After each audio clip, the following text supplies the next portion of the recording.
नमस्कार दोस्तों। कहानियों की श्रृंखला में आज सुनेंगे हिंदी की युवा एवं चर्चित रचनाकार आकांक्षा पारेख काशिप जी की कहानी 3। तो आइए सुनते हैं कहानी। वह अपनी कहानी सुनाकर ऐसे चली गई थी जैसे कोई बच्चों का दिल बहलाने के लिए परियों की कहानी सुना दे। उसके जाने के बाद भी शरीर पर खड़े रोंगटे बता रहे थे, मैं अब तक सहज नहीं हो पाई हूँ। सन्नाटा धीरे धीरे कमरे से बाहर सरक रहा था और बाहर की आवाजाही की आवाजें भीतर घर कर रही थीं।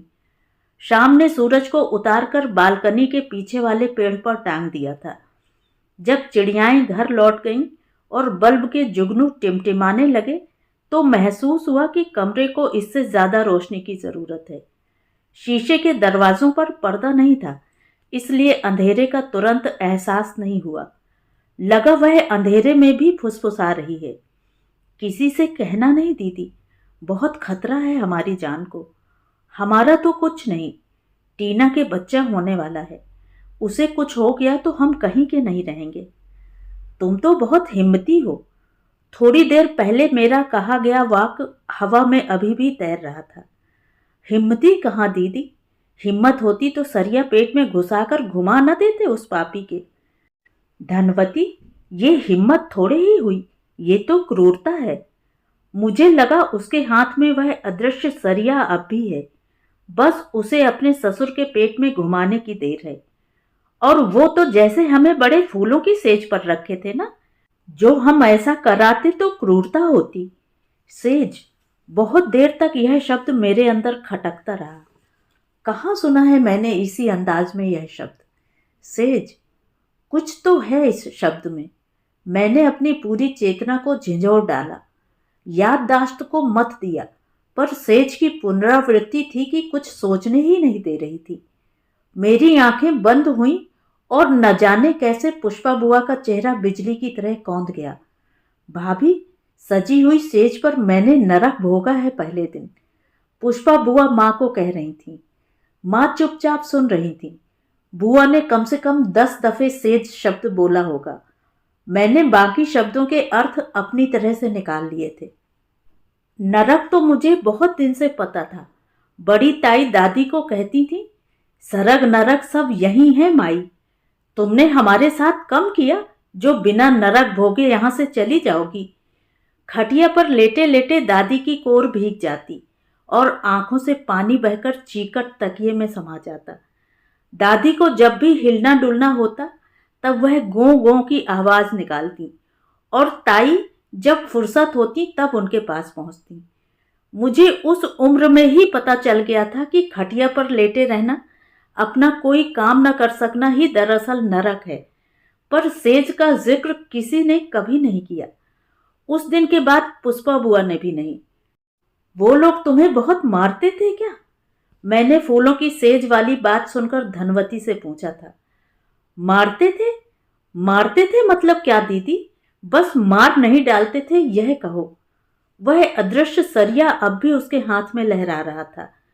जब भी उसकी सांवली बांह लहराती, उसका जय काली मैया वाला गोदना आंखों के सामने आता।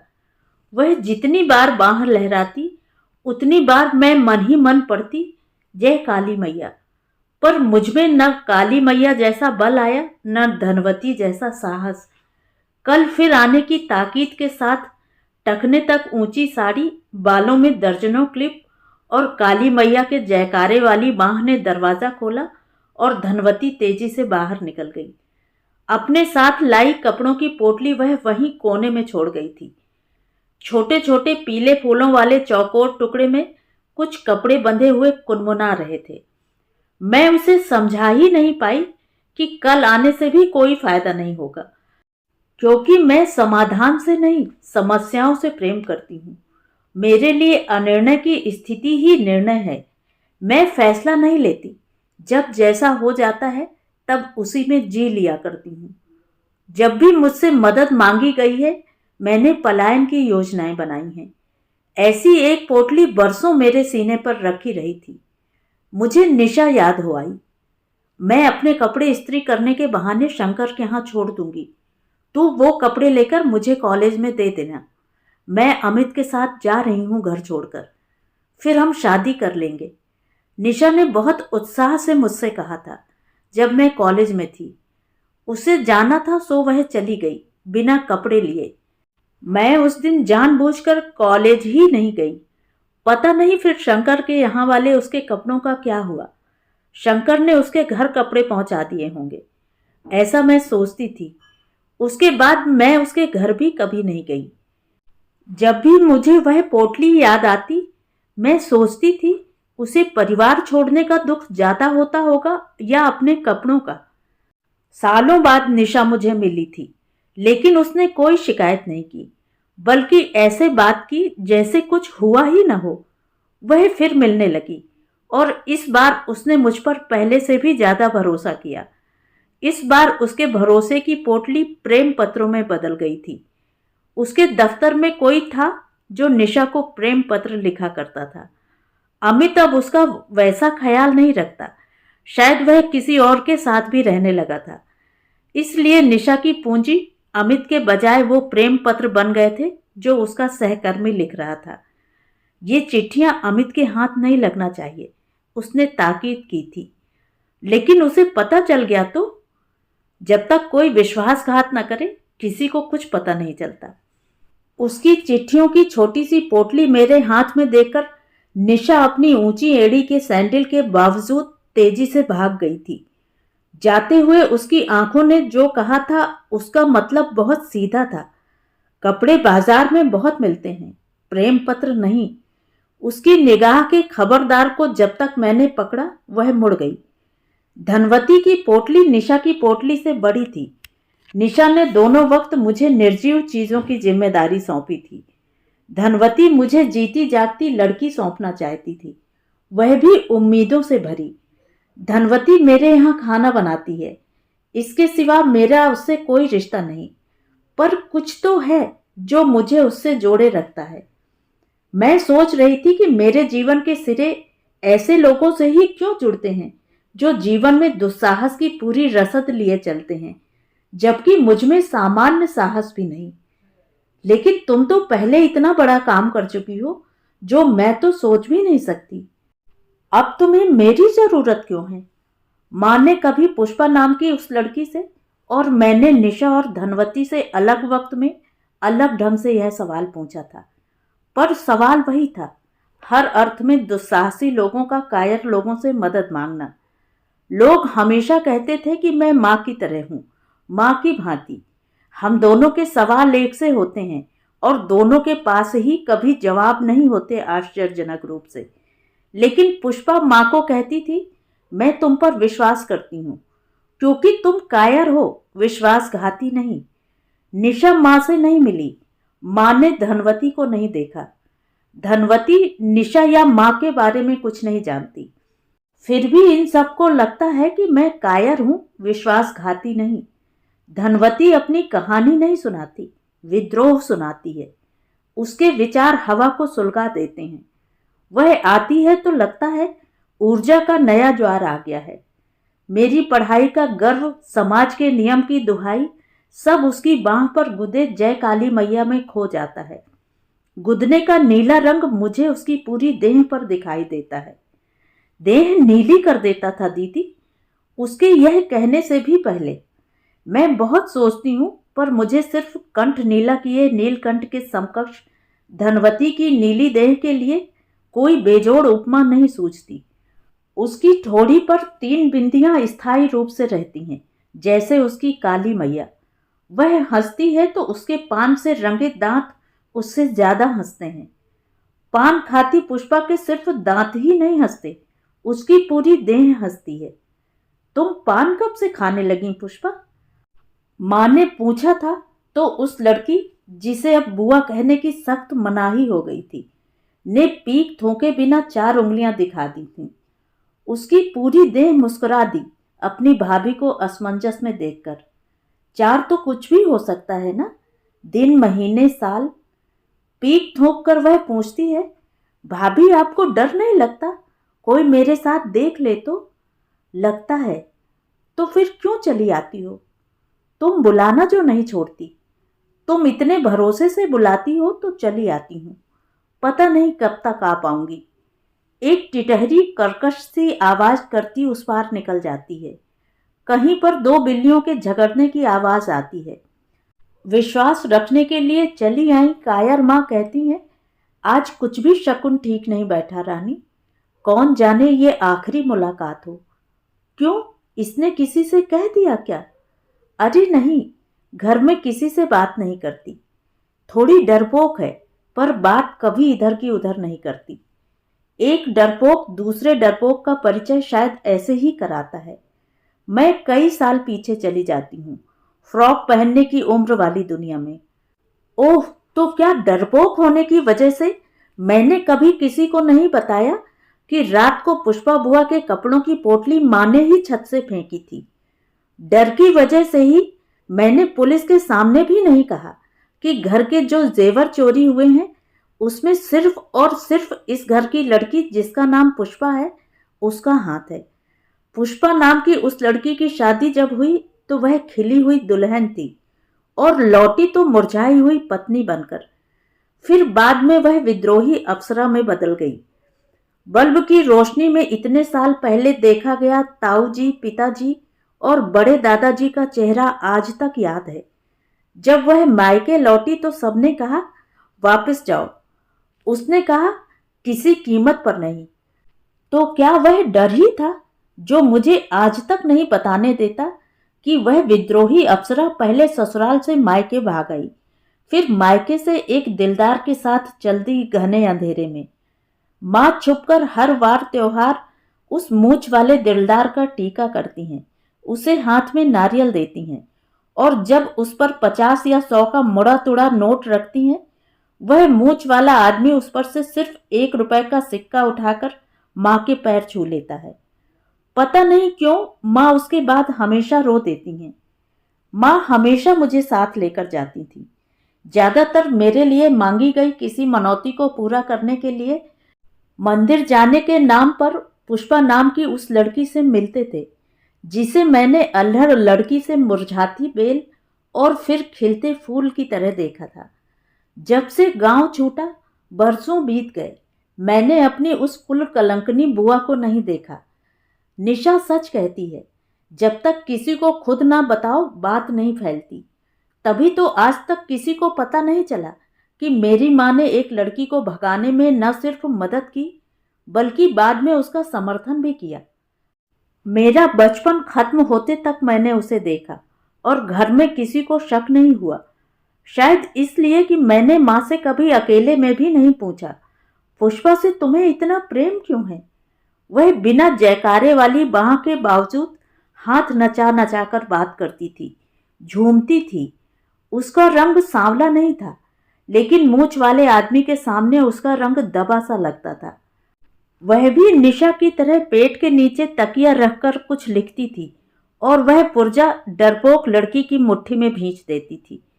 उसके पुर्जे की याद कर अभी भी मेरी हथेली पसीज जाती है। मैं इतनी डरपोक निकली कि मैंने माँ से भी कभी नहीं पूछा कि अब हम उस मूछ वाले आदमी को टीका करने क्यों नहीं जाते। मैं शायद सच में डरपोक हूँ, वरना फूलवती और निशा से ही पूछ सकती थी कि तुम लोग समाज और उसके नियम के बीच इतनी बार कैसे आवाजाही कर लेते हो। मैं पुष्पा नाम की उस लड़की से भी पूछ सकती थी कि स्कूल तो तुम जरूरत भर गई, फिर ये हिम्मत कहाँ से लाई? क्योंकि मुझे तो यही कहा जाता रहा कि स्कूल नहीं जाओगी तो समझदार कैसे होगी। समझदारी पर धनवती बहुत हंसती है। वह तो मेरे यह पूछने पर कि तुम्हें कैसे समझ आया कि भाग जाना चाहिए, वो भी इतने खतरनाक तरीके से, खूब हंसती है। वह हमेशा हंसती है, इस बात पर भी कि घर में सब सोए रह गए और वह अपनी दोनों देवरानियों के साथ चंपत हो गई। वह हंसते हुए किस्से कहती है, उसकी आंखें फैल जाती हैं और वह उस चुप्पी को अपने ठहाकों से छोटे छोटे टुकड़ों में बदल देती है, जो अक्सर मेरे घर में पसरी रहती है। तुम्हें डर नहीं लगा? पुष्पा हंसती है माँ के इस सवाल पर, धनवती हंसती है मेरे सवाल पर, निशा हंसती है अपने प्रेमी के सवाल पर। भाभी, डरती तो बताओ ऐसे घूम पाती? वह अपने फूले हुए पेट पर प्यार से हाथ रखती है।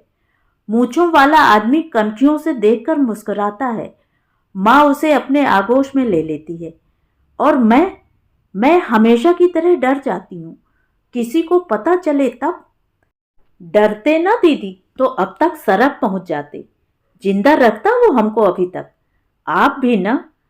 जब हम अपनी मझली देवरानी को बोले ना कि चल भाग चलें, तो उसने हमारे पैर पकड़ लिए। बोली, जिज्जी अभी तो चार दीवारी में ही सही, जिंदा तो हैं, बाहर निकले तो टुकड़े हो जाएंगे। फिर हमने छोटी को पूछा, जानती हैं वो क्या बोली? यह उसका किस्सा सुनाने का तरीका है। वह निशा की तरह फटाफट सब बातें नहीं बोल देती, हुंकारा भरवाती है। अगर सवाल ना हो तो जवाब देने का क्या मजा? मुझे कैसे पता चलेगा कि वो क्या बोली? आपने पूछा तो हम बता रहे हैं, वरना आपको कैसे पता चलेगा? हम तो पूछ रहे हैं कि कोई अंदाजा लगा पा रही हो कि नहीं। हम खाली एक शब्द बोले, भागोगी?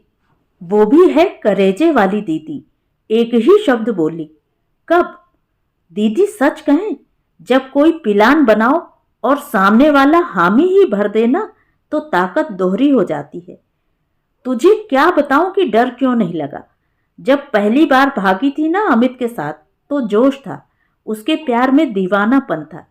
पर जब दूसरी बार भागी ना अमित को छोड़कर, तब रंजन की हिम्मत थी। उसी ने कहा था कि छोड़ दो उसे, जो तुम्हें किसी और के साथ बांट सकता है। मैं हूं ना सिर्फ तुम्हारे लिए। ताकत दोहरी हो जाती है रे, जब किसी का साथ मिले। मैं तो इकहरी ताकत के बारे में ही नहीं सोच पाती, दोहरी तो दूर की कौड़ी है। धनवती तंद्रा तोड़ती है हमेशा। सोचती बहुत हो दीदी।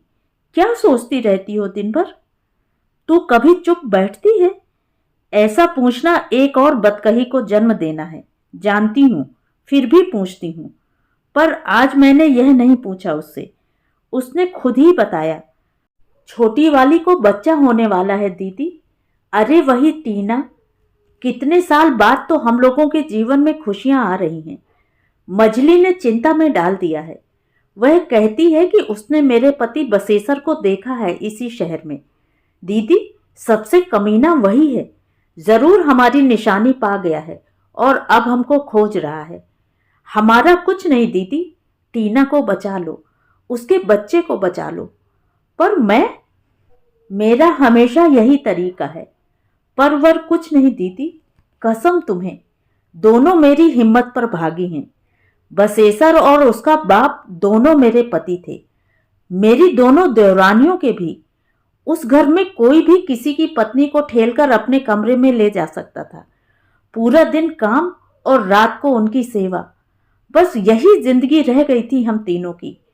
हम तो चौथी तक पढ़े, लेकिन टीना 12वीं पढ़कर आई थी। फूल सी थी जब आई थी। छोटा उसे मीठी बातों में फुसलाकर ब्याह लाया था। फिर एक दिन हमने कहा कि भाग चलते हैं। कोई जगह नहीं थी दीदी, बस हिम्मत थी। टीना ही बोली, अगर कुछ ना हो पाया तो काशी चलकर गंगा में डूब जाएंगे तीनों। काशी में मोक्ष मिलता है। अगले जन्म में फिर ऐसा दुख नहीं होगा। पर यह सब होगा कैसे, इसकी चिंता थी।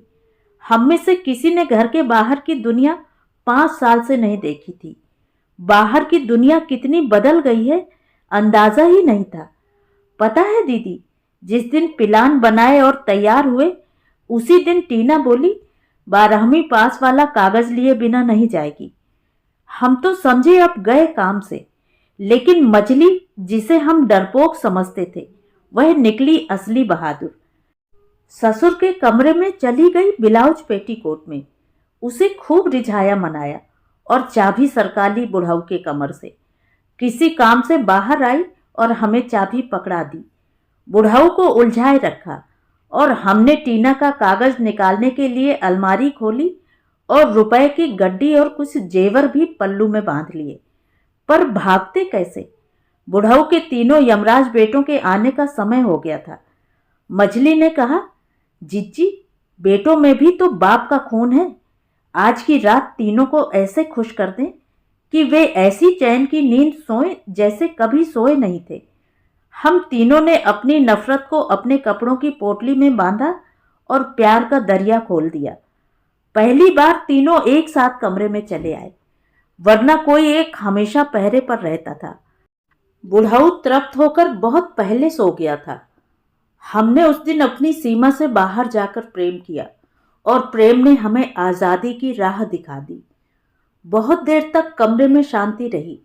धनवती की चूड़ियों की आवाज रह रहकर आ रही थी। उसने एक बार फिर अपनी पोटली की गांठ को कसकर परखा।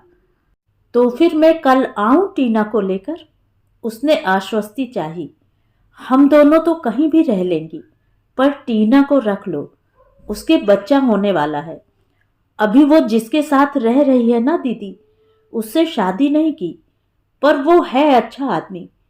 जल्दी कोई सुरक्षित ठिकाना खोज लेगा तो ले जाएगा टीना को यहाँ से। बस कुछ दिन की बात है दीदी।